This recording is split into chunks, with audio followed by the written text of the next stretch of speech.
Contoh tanggapan berupa pernyataan.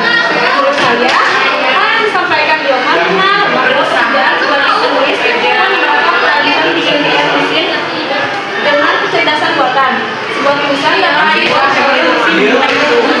kedua, contoh tanggapan berupa pernyataan. Saya masih menggunakan apa alasannya mesin dengan kecerdasan buatan itu dapat menggantikan profesi penulis. Bukankah menulis itu pekerjaan kreatif yang memerlukan bakat dan memerlukan bakat khusus? Gimana ya? Cara menyampaikan pertanyaan secara efektif. Contohnya yang pertama, menggunakan bahasa yang sopan dan jelas. Hindari pertanyaan atau menyinggung. Yang kedua, yaitu pertanyaan singkat yang langsung tujuan, seperti jangan bertele-tele agar mudah dipahami. Yang ketiga, sesuai dengan topik pembahasan. Pertanyaan yang sangat relevan dengan materi yang sedang didiskusikan. Yang kelima, yaitu gunakan intonasi yang baik atau jika lisan supaya pertanyaan terdengar jelas dan tidak terkesan memerintah. Contoh kalimat pertanyaannya yaitu mohon izin bertanya moderator, dalam Salinda 2 tadi dipaparkan tentang dampak penerapan kecerdasan buatan yang sudah mulai terasa. Apakah boleh disebutkan untuk penerapan kecerdasan buatan lain yang telah terjadi di Indonesia? Yang keenam yaitu pentingnya kalimat dan antar kalimat.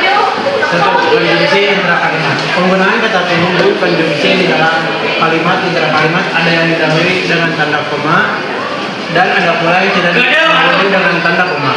Contohnya seperti titik-titik, koma, kecuali titik-titik. Contoh kalimatnya seperti dilarang masuk, koma, kecuali petugas. Konjungsi intra-kalimat yang tidak perlu didahului tanda koma, contohnya seperti titik-titik dan titik-titik. Contoh kalimatnya seperti saya dan Doni sedang bermain. Konjungsi antar kalimat. Konjungsi antar kalimat digunakan untuk mengawali kalimat sehingga kalimat tersebut terhubung dengan kalimat sebelumnya.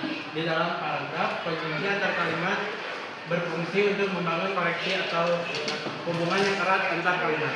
Konjungsi antar kalimat pada umumnya diakhiri dengan tanda koma dan seperti tabel berikut. Contohnya, titik-titik, biarpun demikian, koma, titik-titik. Terus ada titik-titik, biarpun begitu, koma, titik-titik. Sekian presentasi dari kelompok kami. Wabillahi